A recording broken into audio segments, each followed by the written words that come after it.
Glas, slovo, reč i rečenica.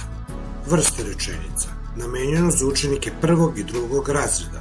Vi pratite obrazovni kanal Slađan Petrović Đusa. I ako vam se bude dopao, lajkujte i nastavite da pratite.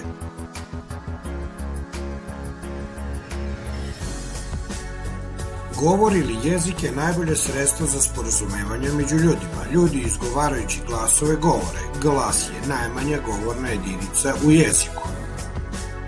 Srpski jezik ima 30 glasova. Slovo je znak za zapisivanje glasa. Zato srpski jezik ima 30 slova jer ima 30 glasova. Glasovi A, E, I, O i U su samoglasnici i ponekada glas R. Ostali glasovi, njih 25, su suglasnici. Reč je skup glasova koji imaju neko značenje. Mama, prozor, Petar, trči, ja. Sug reči jer imaju značenje. A. Skup glasova M, F, G, R, J, G, R, F, T, A, H, C, S nisu reči jer nemaju značenje iako su skup glasova. Rečenica. Jova i Senad zajedno igraju fudbal. Skup reči koje prenose neku poruku, obaveštenje, misao ili pitanje je rečenica. Jova je reč jer je skup glasova koji ima neko značenje. I je reč, Senad je reč, zajedno je reč, igraju je reč i fudbal je reč.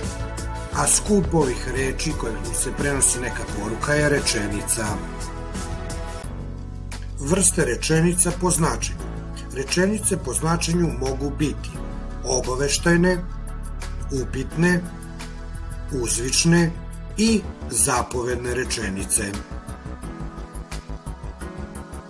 Obaveštajna rečenica. Obaveštajna rečenica je rečenica kojom kazujemo neko obaveštenje ili nešto izjavljujemo i na kraju te rečenice uvek stavljamo tačku. Primer, Goran je jutro skupio hleba. Napolju pada jaka kiša.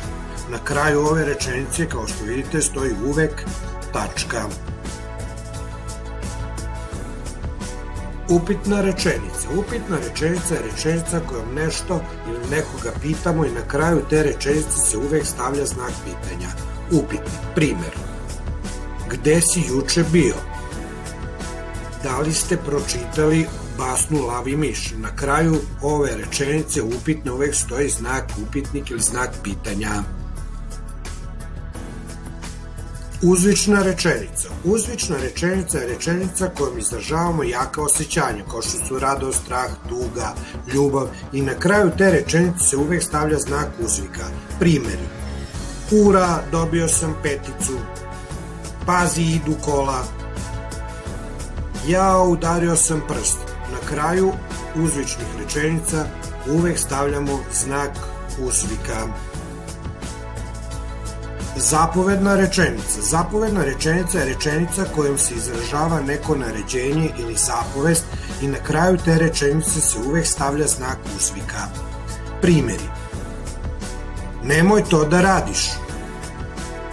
Donesi mi čašu vode. Ovo da ste uradili odmah. Na kraju zapovedne rečenice se uvek stavlja znak uzvika.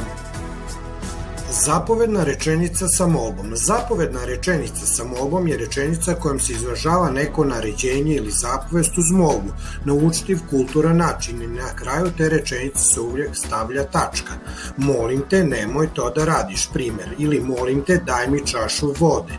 Molim vas, pomozite mi. Vidite, na kraju zapovedne rečenice sa molbom uvek stoji tačka.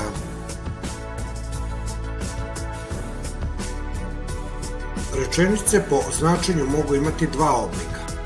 Potvrdni ili odlični oblik. Obaveštajni. Zoran čita knjigu, potvrdni oblik. Zorana čita knjigu, odlični. Upitno, da li imaš gumicu? Da li nemaš gumicu? Dolazi ovamo. Nemoj da dolaziš. Obrazovni kanal Slađan Petrović Đusa.